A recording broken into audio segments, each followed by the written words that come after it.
क्या आप सोच सकते हैं कि जर्मनी जैसा विकसित देश, एक ऐसा देश जो अपनी औद्योगिक ताकत के लिए जाना जाता है, आज नौकरियों के बड़े संकट से जूझ रहा है? सिर्फ एक साल में 1 लाख से ज्यादा नौकरियां खत्म हो गई हैं और सबसे ज्यादा मार पड़ी है देश के गौरव कहे जाने वाले ऑटोमोबाइल सेक्टर पर। 2025 की शुरुआत तक जर्मन इंडस्ट्रीज में काम करने वाले लोगों की संख्या घटकर 54,60,000 रह गई है, जबकि एक साल पहले ये आंकड़ा था 55,71,000। यानी 1,01,000 लोगों की नौकरियां चली गईं। ये गिरावट है करीब 1.8% की। अगर हम तुलना करें 2019 से, जब कोविड महामारी से पहले का दौर था, तब से अब तक कुल 2,17,000 नौकरियां जा चुकी हैं, यानी करीब 3.8% की गिरावट। अब जरा सोचिए, ऑटो इंडस्ट्री, जो जर्मनी की पहचान है, उसमें ही सबसे बड़ा नुकसान हुआ है। सिर्फ इस सेक्टर में 45,400 नौकरियां खत्म हो गईं। ये लगभग 6% की गिरावट है। मार्च 2025 तक इस सेक्टर में काम करने वालों की संख्या सिर्फ 7,34,000 रह गई है।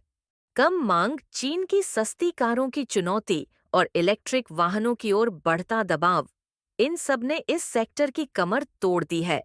केवल ऑटोमोबाइल ही नहीं, मेटल और टेक्सटाइल सेक्टर में भी नौकरियां 4% तक घटी हैं। केमिकल और फार्मास्यूटिकल सेक्टर में गिरावट थोड़ी कम रही, करीब 0.3%, लेकिन जो संकेत हैं वो अच्छे नहीं हैं।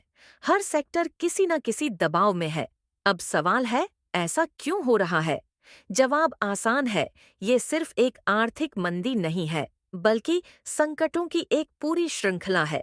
कोविड महामारी की मार से उभरते ही यूक्रेन युद्ध ने ऊर्जा संकट खड़ा कर दिया, और फिर गाजा संघर्ष ने वैश्विक तनाव और बढ़ा दिया।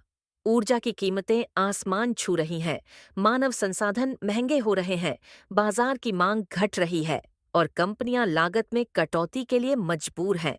और सबसे चिंताजनक बात यह है कि ये सिलसिला अभी थमा नहीं है।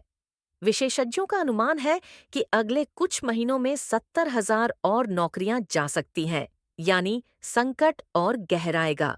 ईवाई के मैनेजिंग पार्टनर यान ब्रोरहिलकर का कहना है, ये सिर्फ आर्थिक संकट नहीं, बल्कि एक बदलाव का दौर है, और इससे उबरने के लिए जर्मनी को घरेलू मांग को मजबूत करना होगा, निर्यात पर निर्भरता घटानी होगी और नौकरशाही को कम कर निवेश को आसान बनाना होगा। संघीय सरकार का अरबों यूरो का निवेश पैकेज इसमें थोड़ी राहत ला सकता है। जर्मन ऑटोमोबाइल इंडस्ट्री की संस्था वीडीए सरकार से ठोस और तेज कदमों की मांग कर रही है। उनका कहना है कि अगर हालात नहीं बदले तो जर्मनी एक वैश्विक निवेश स्थल के रूप में अपनी पहचान खो देगा। वीडीए की प्रमुख हिल्डेगार्ड म्यूलर साफ कहती हैं, भविष्य की नौकरियां वहीं बनेंगी जहां प्रतिस्पर्धा और स्थायित्व होगा।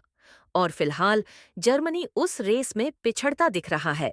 जर्मन उद्योग को पहले भी कई बार संकटों का सामना करना पड़ा है और उसने हर बार वापसी की है, लेकिन इस बार चुनौतियां और गहरी हैं।